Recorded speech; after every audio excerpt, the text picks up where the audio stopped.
Buongiorno, sono Francesca Elisabetta, piacere mio. Good day, I'm Francesca Elisabetta, pleased to meet you.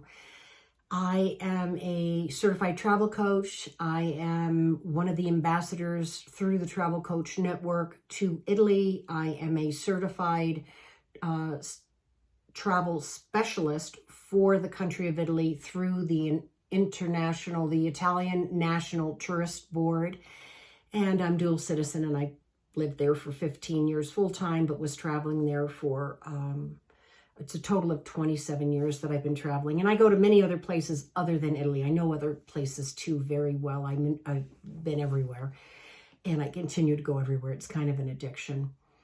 What can I tell you? I am finding, since I moved back to the United States about 2 years ago, that I've had a lot of reverse culture shock, because I've always, from the moment I stepped ground in Italy the first time in 1996, I was always more identified with the Italian culture than I was the American culture.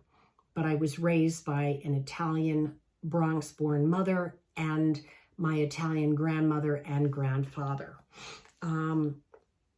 Huge amount of Italian influence, and I found all of my Italian family in it was 1995, because in 1996 I went and visited them and reestablished my life over there in an obsessive way, visiting it over and over again. I am finding that there are some trends, which is really interesting, because I was doing some research on studies and stuff.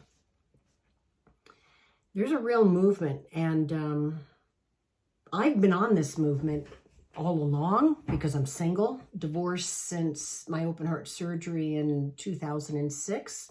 I've had plenty of boyfriends, Italian boyfriends, and I'm 61 now. 2 daughters, 36 years old and 21 years old, soon to be 22. It's my granddaughter's birthday today.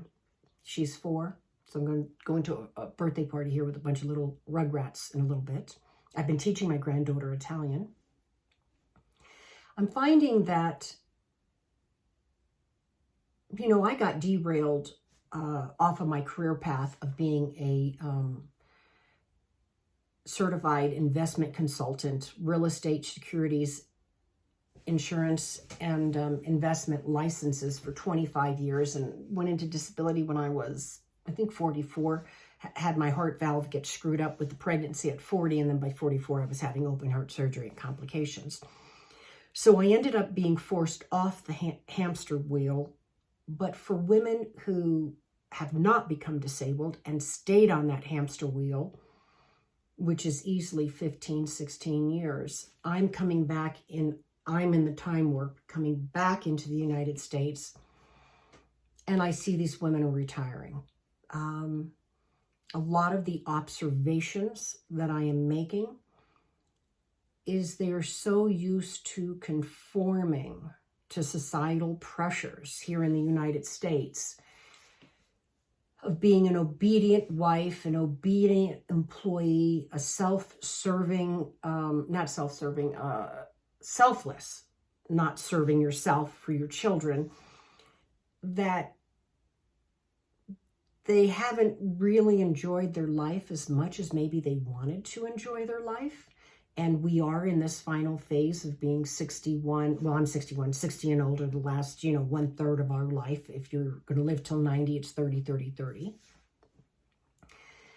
They are very accomplished. I'm really impressed, because I meet a lot of you and I'm just like, wow, they know so much. I mean, I'm really accomplished too, but I'm just shocked at how smart these smart women are. And they're retired, they've got money, and they're looking for something different. They don't just want to get on your standard tour. And on the other hand, solo travel, although it's being billed as the greatest thing out there, for older women, I'm not sure that it's always cracked up to be what they say it is. I don't like tours. And I usually create my own tours. That's what I've done all these years. Right now, I create tours for other people, or experiences, as I prefer to call them. Because it's not about rushing from city to city. It's not about seeing every single thing. It's not about getting up at the crack of dawn and doing a death march behind somebody who's forcing you to go where they want you to go, yet you see something you want to do, but you can't do it. So the right word in Italian is accompagnatrice. When you translate the word accompagnatrice, it means chaperone or escort, which I'm not talking about escort in the bad way. I'm talking about escort in the good way.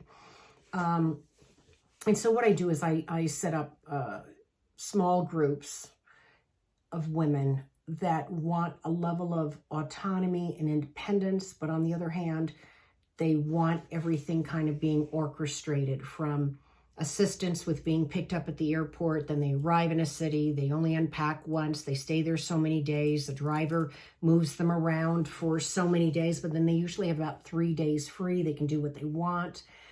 And they have time that they're in a living, authentic village where they can sit down and hang out with the locals and just observe. So instead of going on a sightseeing tour, seeing item after item after item on a forced drill march, forced drill, they get to experience more of the culture. It's comes home with them thinking about life and thinking about what might they want to do in their life to make changes. Or maybe I hear a lot of times, Francesca, I'd like to stay for 3 months.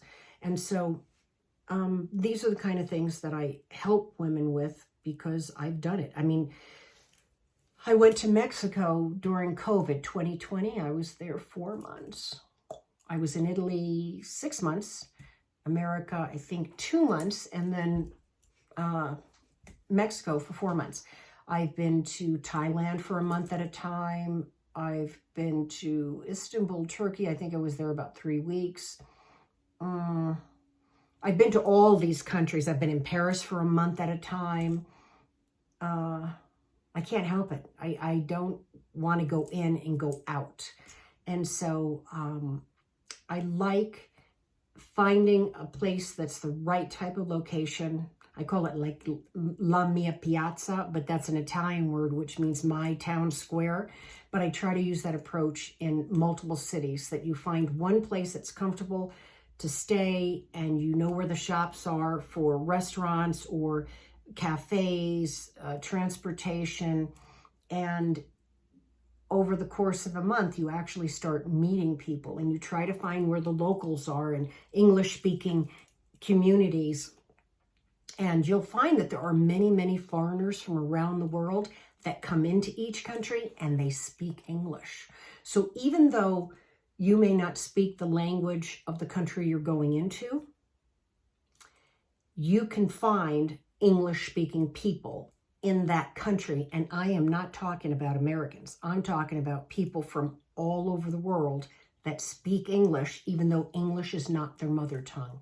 You just have to be really patient with them, because just the way I speak Italian, and it's a little bit faticoso, a little bit tiring for the Italian to kind of get used to my accent. But once they get used to my accent and my way of speaking, it's not a problem. But that's true of us with them. So anyway, that's just another one of my little experience stories. And today's Tell Stories Day. So I'm making a bunch of videos before I go to my granddaughter's birthday party. Ciao, ciao tutti.